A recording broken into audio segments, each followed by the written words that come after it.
अब तक हम समझ चुके हैं कि हेलो इफेक्ट क्या है और हमारा ब्रेन इतनी जल्दी कंक्लूजन्स क्यों बना लेता है।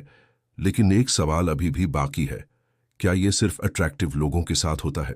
जवाब है नहीं। हेलो इफेक्ट सिर्फ ब्यूटी के बारे में नहीं है। ये किसी भी एक पॉजिटिव क्वालिटी से शुरू हो सकता है और फिर वो एक क्वालिटी पूरी पर्सनैलिटी पर छा जाती है। इसीलिए कई बार हम किसी इंसान को उसकी रियलिटी से नहीं जज करते, बल्कि अपनी इमेजिनेशन से जज करते हैं। और इसी वजह से दुनिया के सबसे इंपॉर्टेंट डिसीजंस भी कभी कभी गलत हो जाते हैं।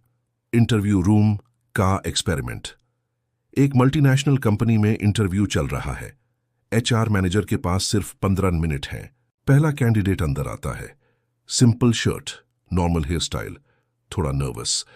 दूसरा candidate, perfectly ironed suit, expensive watch, सीधा posture, confident smile, strong eye contact. अभी दोनों ने एक भी टेक्निकल आंसर नहीं दिया, लेकिन एचआर मैनेजर के ब्रेन ने पहले ही एक साइलेंट जजमेंट बना लिया है। यह कैंडिडेट प्रोफेशनल लग रहा है। यहीं हेलो इफेक्ट शुरू हो चुका है।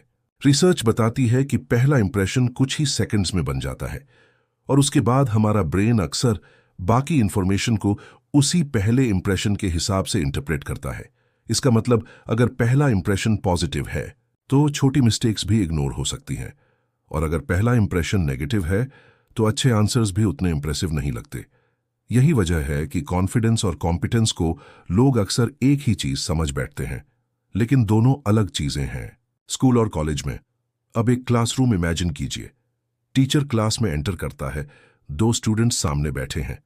पहला, neat uniform, confident body language, हमेशा फ्रंट रो में। दूसरा, थोड़ा इंट्रोवर्ट, सिंपल अपीयरेंस। एग्जाम के बाद दोनों की कॉपीज चेक होती हैं। आंसर्स लगभग सेम क्वालिटी के हैं, लेकिन टीचर का अनकॉन्शियस माइंड पहले स्टूडेंट को थोड़ा ज्यादा कैपेबल मान सकता है।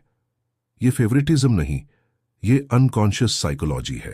टीचर को खुद भी पता नहीं होता कि उसका ब्रेन एक शॉर्टकट यूज कर रहा है। इसीलिए साइकोलॉजिस्ट्स कहते हैं हर इंसान बायस्ड होता है। सोशल मीडिया की सच्चाई। अब इंस्टाग्राम या यूट्यूब के बारे में सोचिए। एक क्रिएटर लग्जरी स्टूडियो में वीडियो बना रहा है। Professional camera, perfect lighting, expensive microphone, stylish कपड़े। दूसरा क्रिएटर फोन से रिकॉर्डिंग कर रहा है। दोनों एग्जैक्टली सेम इंफॉर्मेशन दे रहे हैं, लेकिन ऑडियंस किस पर जल्दी ट्रस्ट करेगी? अक्सर पहले क्रिएटर पर, क्योंकि हमारा ब्रेन क्वालिटी को प्रेजेंटेशन के साथ कंफ्यूज कर देता है। प्रोफेशनल सेटअप देखते ही ब्रेन कहता है ये एक्सपर्ट होगा, लेकिन कैमरा नॉलेज का प्रूफ नहीं होता, लाइटिंग इंटेलिजेंस का सर्टिफिकेट नहीं होती, और एक्सपेंसिव सेटअप एक्सपर्टीज की गारंटी नहीं होता। लग्जरी ब्रांड्स का सीक्रेट। अब सोचिए, एक नॉर्मल व्हाइट टी शर्ट और एक फेमस लग्जरी ब्रांड की व्हाइट टी शर्ट।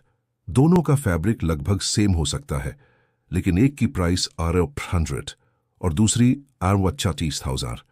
लोग दूसरी को ज्यादा प्रीमियम क्यों मानते हैं? सिर्फ ब्रांड की वजह से। एक फेमस लोगो प्रोडक्ट पर हेलो इफेक्ट क्रिएट कर देता है। अब हमें लगने लगता है ये क्वालिटी भी बेटर होगी और शायद पहनने वाला इंसान भी सक्सेसफुल होगा। कभी कभी ये सच होता है। सेलिब्रिटीज और ट्रस्ट। इसी प्रिंसिपल को कंपनीज भी यूज करती हैं। एक फेमस एक्टर किसी प्रोडक्ट का एडवर्टाइजमेंट करता है। लोग प्रोडक्ट खरीद लेते हैं। क्या एक्टर साइंटिस्ट है, डॉक्टर है, न्यूट्रिशन एक्सपर्ट है? जरूरी नहीं, लेकिन क्योंकि वो सक्सेसफुल एक्टर है, हमारा ब्रेन मान लेता है कि उसकी रिकमेंडेशन भी सही होगी। एक क्वालिटी दूसरी क्वालिटीज को भी पॉजिटिव बना देती है। अब तक हमने देखा कि hello effect interviews, schools, social media और ब्रांड्स में कैसे काम करता है, लेकिन सबसे डेंजरस पार्ट अभी बाकी है। कुछ लोग इस साइकोलॉजिकल वीकनेस को जानबूझकर यूज करते हैं ताकि वो आपका ट्रस्ट जीत सकें और आपके डिसीजंस को इन्फ्लुएंस कर सकें। पार्ट 3 में हम जानेंगे कि मार्केटर्स, पॉलिटिशियंस और इन्फ्लुएंशियल लोग हेलो इफेक्ट का इस्तेमाल कैसे करते हैं और इससे बचना कैसे है।